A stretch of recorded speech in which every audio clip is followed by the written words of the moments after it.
Hi, everyone. My name is Tess Wilson. Thanks for joining us for our lightning talk. We represent the network of the National Library of Medicine, NNLM, and we'll be exploring our community and citizen science initiative with you today. First, let's make sure we're working from the same glossary of terms. What is citizen science? Citizen science, sometimes referred to as community science, is a participatory and collaborative effort to gather data to solve real-world problems. Essentially, it's at the intersection of community engagement and scientific research. You can see the 4 features of citizen science here on the screen. They are: anyone can participate, participants use the same data protocol, data collected helps real scientists solve real problems, and researchers and scientists have access to the data. NNLM has an ongoing partnership with Scistarter, an organization that's focused on advancing engagement from the public in research, and together we create programming and support work throughout the network. Scistarter's website supports people from around the world as they find, join, and contribute to science. They feature more than 2,000 formal and informal research projects, events, and tools, including the Project Finder, a highly searchable database of current and ongoing projects. Hundreds of citizen science projects use Scistarter's dashboard to track their participation, and Scistarter's partners, which include libraries, schools, museums, Girl Scouts, and others, use this dashboard to find citizen science pathways and track their progress. And now I'll hand it over to my colleague, Yamila. Thank you, Tess. As you can see here, NNLM has done several projects throughout the years. 1.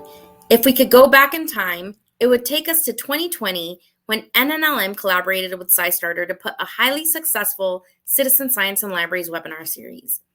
Each year, the NNLM and Scistarter partnership has hosted citizen science events during the month of April, a celebration of citizen science with featured projects hosted almost every day in collaboration with nationwide partners. Citizen Science Month specifically looks to partner with public libraries to expand and introduce citizen science programming into communities.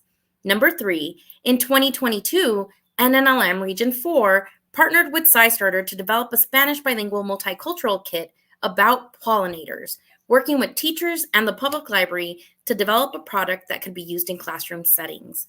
Number 4, also this year, Scistarter and the NNLM All of Us National Program partnered to develop a digital literacy and citizen science online training program to develop a publicly accessible, health-focused digital training module to engage library staff and communities in enhancing data literacy to increase scientific knowledge.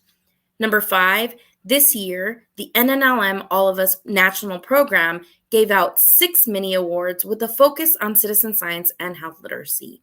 And number 6, Test the Waters Family Exploration Kit, a kit that was created in partnership with Cornerstones of Science and the NNLM All of Us National Program. It is multilingual and includes materials in audio and guides available in Arabic, Chinese, English, Spanish, and Vietnamese.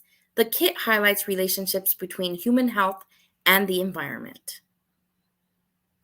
NNLM offers funding for projects that improve access to health information, increase engagement with research and data, expands professional knowledge, and promotes awareness and use of NLM resources in local communities. Funding is provided regionally through NNLM regional medical libraries, as well as nationally through NNLM's partnership with the NIH All of Us Research Program. Now I will pass it on to my colleague, Michael, who will introduce you to how to get started with citizen science. Thanks so much, Yamila. So please do check out these resources from Scistarter and NNLM to explore how to get started on citizen science and crowdsourcing in your life and in your work. There are online learning modules, book club discussion guides, Wikipedia editing event opportunities from our editathons, and citizen science kits that we've mentioned now that you can order to circulate at your library or at your organization. So choose your own adventure and explore different ways to expand your library offerings. We want to thank you so much for listening today, and please do feel free to reach out to any of the authors, and we hope we see you at MLA. Thanks so much for listening.